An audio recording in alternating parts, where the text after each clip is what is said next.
Hello, everyone. Today we're exploring a strange question. Why does your brain create problems when life becomes calm? Nothing is wrong. Your phone is quiet. Nobody is angry with you. The work is finished. The door is locked. The room is warm, and for once, there is nowhere you need to be. This should feel peaceful, but after a few minutes, your mind begins searching. Was that message colder than usual? Did you forget something important? What if this calm feeling is only the silence before something goes wrong? Soon your body is resting, but your brain is preparing for disaster that does not exist. Why does the mind do this? Why, when life finally becomes calm, does your brain sometimes create a problem of its own? The first thing to understand is that your brain was not designed to keep you happy. It was designed to keep you alive. For most of human history, overlooking a beautiful sunset had no serious cost. Overlooking movement in the grass might, so the nervous system developed a bias. Possible danger receives more attention than ordinary safety. A strange sound matters more than silence. An unfriendly face matters more than 10 friendly ones. One possible threat can occupy the mind longer than an entire peaceful day. This does not mean your brain is broken. It means it is performing an ancient job in a modern environment. The problem is that today, the movement in the grass may be an unanswered message, a delayed payment, an awkward memory, or a future conversation that has not even happened. The threat changed. The alarm system did not. Imagine living beside a noisy railway. At first, every passing train interrupts you. Eventually, your brain learns that the noise is normal and stops reacting. Then one night, the trains suddenly stop. The silence wakes you. Nothing dangerous has happened, but the disappearance of the familiar pattern feels important. The same thing can happen emotionally. If your days are normally filled with pressure, notifications, deadlines, arguments, or constant stimulation, tension becomes familiar. Your nervous system begins treating activity as the normal background of life. When that activity disappears, calm does not immediately feel safe. It feels unfamiliar, and the brain often interprets unfamiliarity as uncertainty. Uncertainty invites prediction. Prediction invites scanning. Scanning eventually finds something to worry about. This is why some people feel uncomfortable on an empty weekend. They finally receive the rest they wanted. But instead of relaxing, they check their phone, open their email, replay old conversations, or invent tasks. The mind is not necessarily searching for truth. It is searching for the return of a familiar state.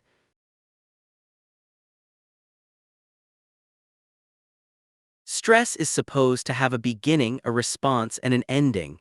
You notice a problem, your body activates, you act. Then the problem passes and the body returns to safety.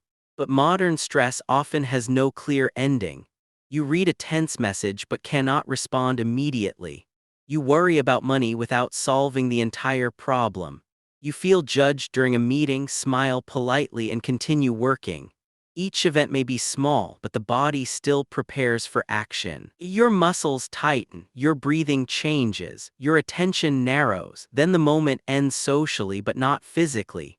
By evening, nothing obvious is wrong, yet your nervous system is still carrying unfinished alarms. You sit on the sofa and call this relaxation, but your body has not received convincing evidence that the day is over. So the mind tries to explain the tension. If the body feels threatened, the brain assumes there must be a threat somewhere. It searches your life and attaches the feeling to whatever explanation it can find. This happens because the brain is a prediction machine. It does not simply receive reality. It constantly guesses what is happening and updates those guesses using signals from the body and the environment. Suppose your heart is beating slightly faster and your shoulders are tense. There are many possible explanations. Perhaps you drank too much coffee. Perhaps you slept badly. Perhaps your body has not recovered from a difficult morning. But the mind prefers a coherent story. Maybe your friend is losing interest in you. Maybe you are falling behind in life. Maybe something bad is approaching.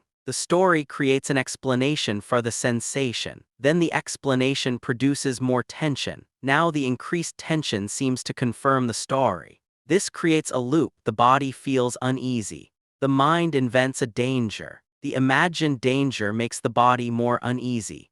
The stronger sensation makes the danger feel more believable.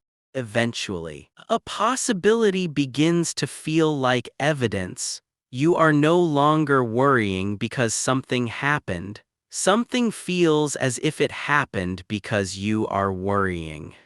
Worry is unpleasant, but it can also provide a strange sense of control. If you imagine every possible disaster, perhaps none of them will surprise you.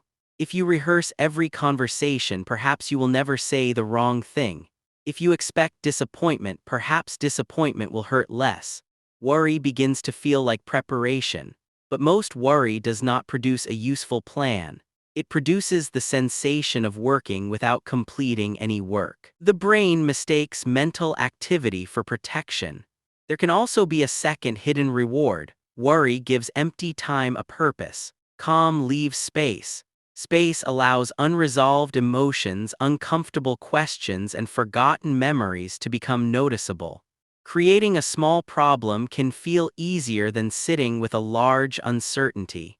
It is simpler to obsess over the wording of a message than to admit that you feel lonely. Easier to reorganize your schedule than to wonder whether your goals still matter.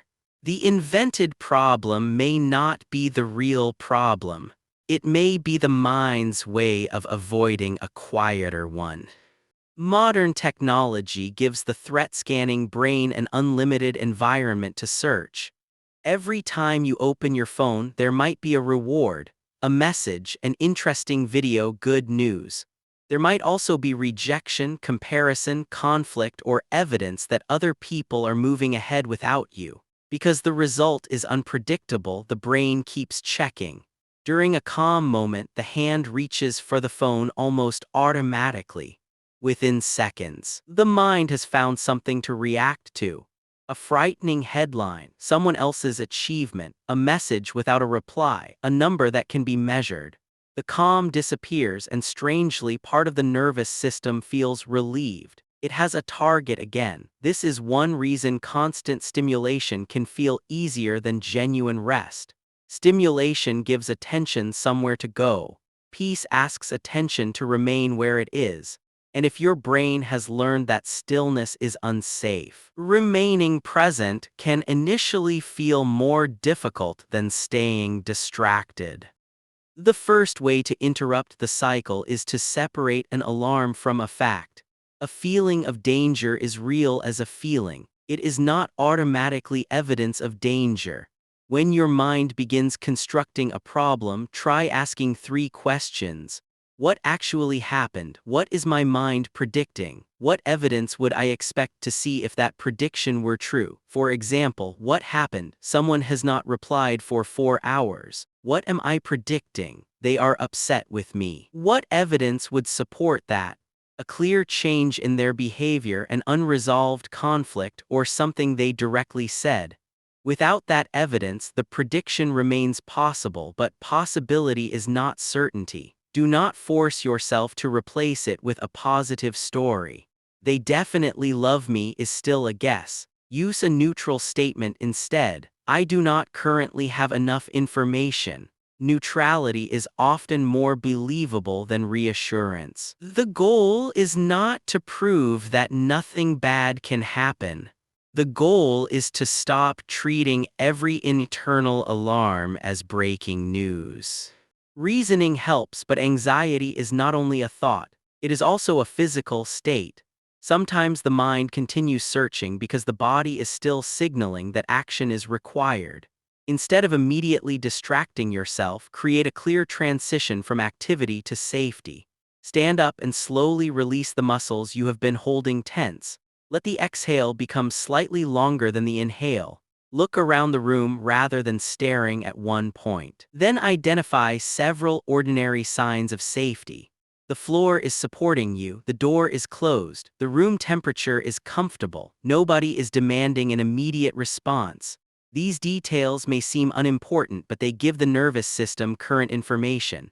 You can also finish one small physical action that represents closure. Put the laptop away, wash the cup, change clothes, or take a short walk without your phone. The brain understands rituals and environmental changes. You are giving the day an ending it may not have provided on its own. At first, this may not produce instant peace. That is normal. Safety is not always a switch. Sometimes it is a state the nervous system must practice recognizing. The final mistake is expecting calm to feel wonderful immediately. If you have spent years using pressure as motivation, silence may first feel empty. If you are accustomed to scanning for danger, lowering your guard may feel irresponsible. Do not judge that discomfort as failure. You are not failing to relax. You are noticing how unfamiliar relaxation has become. Begin with small periods of calm that have a clear boundary. 5 minutes without fixing, checking, planning, or escaping. When a problem appears, write it down and ask, does this require action now? If yes, choose one concrete step. If not, allow the thought to remain unfinished. This teaches the brain an important lesson. A thought can exist without becoming an emergency. Your mind may continue producing warnings. That is what minds do. You do not need to fight every warning, believe every warning, or build your day around every warning. The goal is not to create a life in which nothing ever goes wrong.